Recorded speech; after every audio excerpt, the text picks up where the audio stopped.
Shalom, Godly Family yang dikasih Tuhan. Mari kita kembali menikmati teh hangat, teduhkan hati, hadirkan semangat dengan merenungkan firman Tuhan edisi 40 hari masa Prapaskah. Firman Tuhan hari ini diambil dari Injil Yohanes pasal ke-8 ayat 2 hingga ke-11 yang berbunyi demikian. Pagi-pagi benar ia berada lagi di bait Allah, dan seluruh rakyat datang kepadanya. Ia duduk dan mengajar mereka.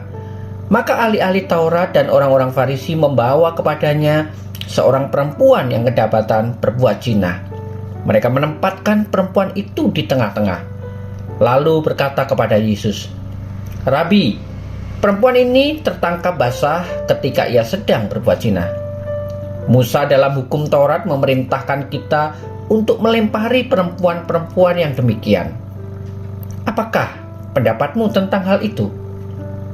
Mereka mengatakan hal itu untuk mencobai dia, supaya mereka memperoleh sesuatu untuk menyalahkannya. Tetapi Yesus membungkuk lalu menulis dengan jarinya di tanah. Dan ketika mereka terus-menerus bertanya kepadanya, ia pun bangkit berdiri lalu berkata kepada mereka, "Barang siapa di antara kamu tidak berdosa, hendaklah ia yang pertama melemparkan batu kepada perempuan itu." Lalu ia membungkuk pula dan menulis di tanah. Tetapi setelah mereka mendengar perkataan itu, pergilah mereka seorang demi seorang, mulai dari yang tertua. Akhirnya tinggallah Yesus seorang diri dengan perempuan itu yang tetap di tempatnya. Lalu Yesus bangkit, berdiri dan berkata kepadanya, "Hai perempuan, di manakah mereka? Tidak adakah seorang yang menghukum engkau?" Jawabnya, "Tidak ada, Tuhan." Lalu kata Yesus, "Aku pun tidak menghukum engkau.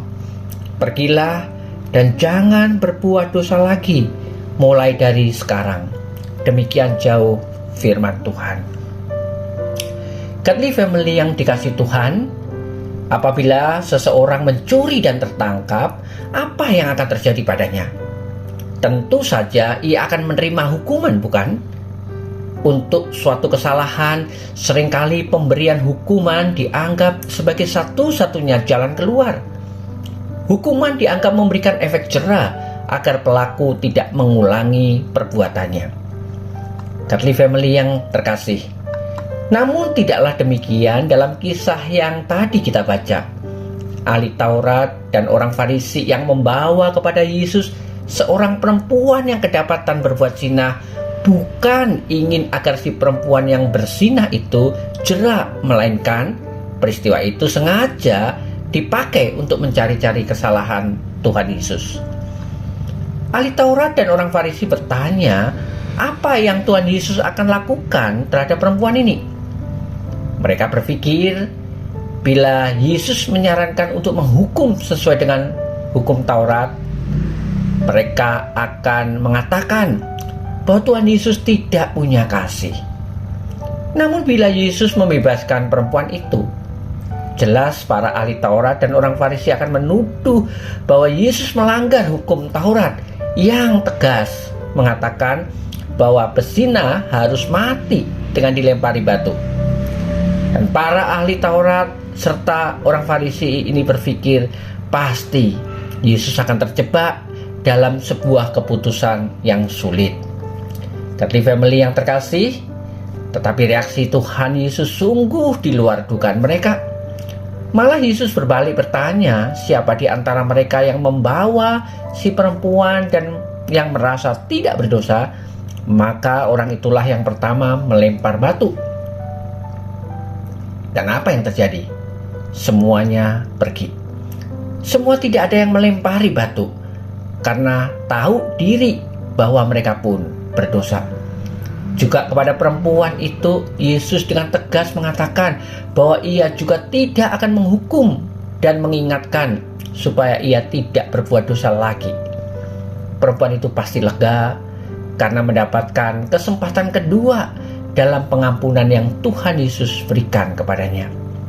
Ya, pengampunan yang mengubahkan hidupnya. Godly Family yang terkasih, Disadari atau tidak, kita pun adalah orang-orang yang berdosa, bukan?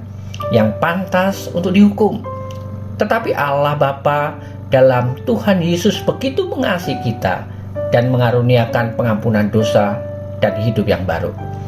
Dan inilah kesempatan kedua bagi kita sebagai orang-orang yang bebas. Masakan kita mau kembali lagi hidup dalam dosa?